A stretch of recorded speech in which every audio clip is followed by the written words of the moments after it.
राधे राधे। तो दोस्तों, हनुमान जी अब माता सीता से वापस जाने की आज्ञा लेते हैं।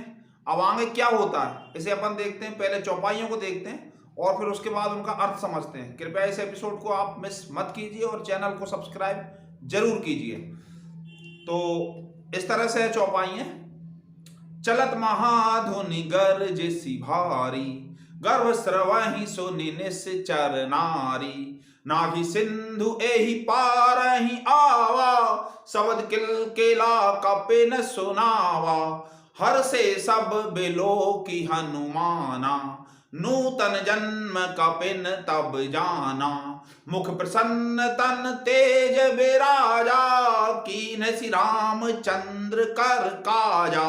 मिले सकल अति भय सुखारी, तलफत मीन पाव जिम्मेवारी। चले हरसि रघुनायक पासा, पूछत कहत नवल इतिहासा। तब मधुवन भीतर सब आए, अंगद सम्मत मधुफल खाए। रखवारे जब बरजन लागे, मुष्टि प्रहार हनत सब भागे। जाई पुकारे ते सब रामा, वन उजार जुब राज सिया रामा। सुनि सुग्रीव हरस कपि रामा, करि आए प्रभु काज सिया रामा। चलत महाधुनि गर्जसी भारी, गर्भ सर्वहि सुनि निश्चर नारी। भगवान ने जाते समय ऐसी भयंकर गर्जना की कि राक्षसों की स्त्रियों के गर्भ गिर गए। चलत महाधुनि गर्जसी भारी, गर्भ सर्वहि सुनि निश्चर नारी। शब्द किलकिला कपिन सुनावा, जो नाग सिंधु यही पार ही आवा। शब्द किलकिला कपिन सुनावा। और सिंधु को, नाग के सागर को पार करके जब बजरंगबली इस तरफ आए तो शब्द किलकिला उन्होंने हर्ष ध्वनि करी। हर्षे सब बिलो की हनुमाना, नूतन जन्म कपिन तब जाना। और भगवान को देख के सबको ऐसा लगा जैसे कि उनका नया जन्म हो गया हो। मुख प्रसन्न तन तेज विराजा, कीन श्री रामचंद्र कर काजा। ये चौपाई बहुत महत्वपूर्ण है दोस्तों। मिले सकल अति भय सुखारी, तलफत मीन पाव जिम्मी बारी। बारी का अर्थ होता है पानी। तो मुख प्रसन्न तन तेज विराजा, कीन श्री रामचंद्र कर काजा। बजरंगबली के मुख पर तेज है और उनका शरीर से भी तेज निकल रहा है। मुख प्रसन्न, मुख पे प्रसन्नता है, शरीर से तेज निकल रहा है। मुख प्रसन्न तन तेज विराजा, देख के ही समझ में आ रहा है कीन श्री रामचंद्र कर काजा, कि इन्होंने भगवान का कार्य कर दिया है। मिले सकल अति भाई सुखारी, उनसे मिलके कैसा सुख हुआ उनके मित्रों को, जामवान को, अंगद को, नल को, नील को, उनकी पूरी उस टुकड़ी को जिसके साथ वो आए थे, जो समुद्र के इस तरफ उनका रास्ता देख रही थी। मिले सकल अति भय सुखारी, कैसा सुख हुआ। ये बड़ी बहुत प्यारी तुलना है दोस्तों। तलफत मीन पाव जिम्मेवारी, जिस तरह से जो मछली जब बिना पानी के तड़पती है और उसको पानी मिल जाता है तो उसको कैसा लगता है, बस ऐसा ही सुख हुआ उनको देख के, उनके सब मित्रों को, उनकी पूरी सेना की टुकड़ी को। मिले सकल अति भय सुखारी, तलफत मीन पाव जिम्मेवारी।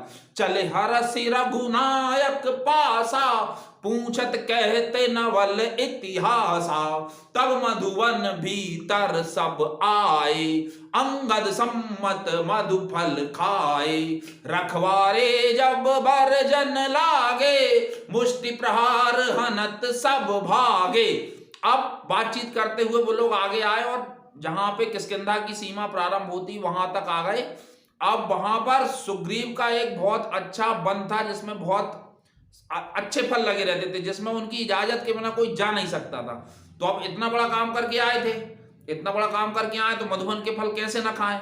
मधुवन के फल खाने लगे और जब रखवालों ने कहा कि इसको मत खाइए तो दिए घूंसे, समझ जाओ। फिर अब तो बहुत प्रसन्नता थी। तो जाई पुकारे ते सब रामा, बन उजार जुब राज सिया रामा। सुन सुग्रीव हरस कपि रामा, कर आए प्रभु काज सिया रामा। जो न होती सीता सुधि पाई, मधुवन के फल सकाही के खाई। एहि विधि मन विचार कर राजा, आई गए कपि सहित समाजा। आई सबनि नावा पद सीसा, मिले हरसि प्रेम कपीसा। पूछी कुशल कुशल पद देखी, राम कृपा भा काजु विशेषी। अब सुग्रीव ने सोचा कि यदि भगवान का काम ना कर पाते तो मधुवन के फल कैसे खाते, और वो ऐसा सोच ही रहे थे कि पूरे वानर उनके पास आ गए और आके उनको प्रणाम किया तो सुग्रीव ने भी उनसे सबसे उनका हालचाल पूछा, और हालचाल पूछ के उन लोगों में आपस में बातें होने लगी। इसके बाद क्या हुआ ये आप देखिए अगले एपिसोड में। चैनल को सब्सक्राइब जरूर करें। राधे राधे।